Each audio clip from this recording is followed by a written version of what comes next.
Mga Kawikaan Kabanata 3, Payo sa mga kabataang lalaki. Anak ko, ang aral ko ay huwag mong lilimutin. Lahat ng aking utos sa isipan mo'y itanim. Upang araw mo'y tumagal, hamaba ang iyong buhay. At maging masagana sa lahat ng kailangan. Pananalig at kitapatay huwag mong tatalikuran. Ikuwintes sa iyong leeg at itanim sa isipan. Sa gayon, malulugod sa iyo ang Diyos. At kikilalanan ka ng mga tao. Kay Yahweh ka magtiwala, buong puso at lubusan. At huwag kang maninangan sa sariling karunungan. Sa lahat ng iyong gawain siya nga'y alalahanin. Upang ika'y patnubayan sa iyong mga tatahakin. Huwag mong ipagyabang ang iyong nalalaman. Igalang mo't sundin si Yahweh, at lumayo ka sa kasamaan. Sa gayon, ikaw ay lalakas at magiging matatag. Mawawala ang pighati, gagaling ang iyong sugat.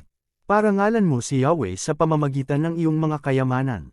At mula sa iyong mga pinakamainam na ani, siya ay iyong handugan. Sa gayon, kamalig mo ay lagi ng aapaw.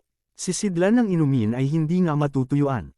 Aking anak, ang saway ni Yahweh ay huwag mamaliitin.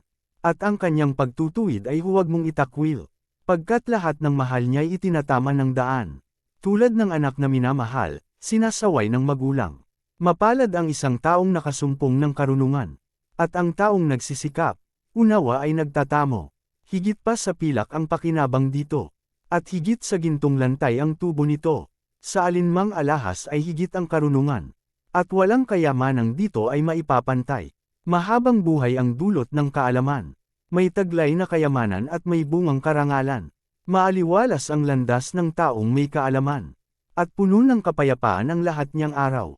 Mapalad nga ang taong may taglay na karunungan. Para siyang punong kahoy na mabunga kailanman.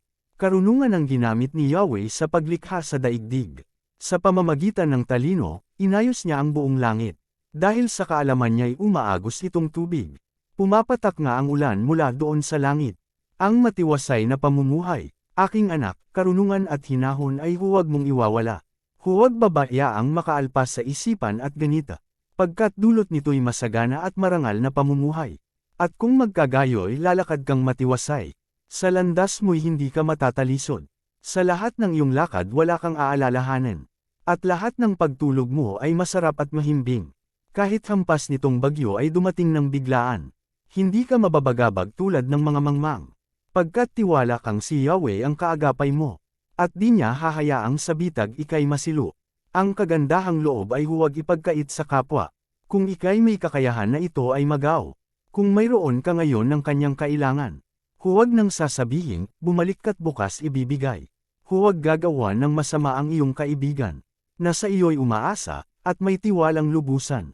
Huwag makikipag-away ng walang sapat na dahilan. Kung hindi ka ginagawa ng anumang kasamaan, huwag kang maiinggit sa taong marahas. Nilalakad man sa masama niyang landas. Pagkat si Yahweh ay nasusuklam sa mga isipang baluktot. Ngunit nalulugod siya sa taong sa kanya ay may takot. Ang sumpa ni Yahweh ay dilalayo sa masama. Ngunit ang mga banal ay kanyang pinagtupala. Ang mga palaloy kanyang kinasusuklaman. Ngunit kinaluluguran niya ang may mababang kalooban. Ang taong matalino'y magkakamit karangalan. Ngunit puro kahihiyan ang aanihin ng mangmang.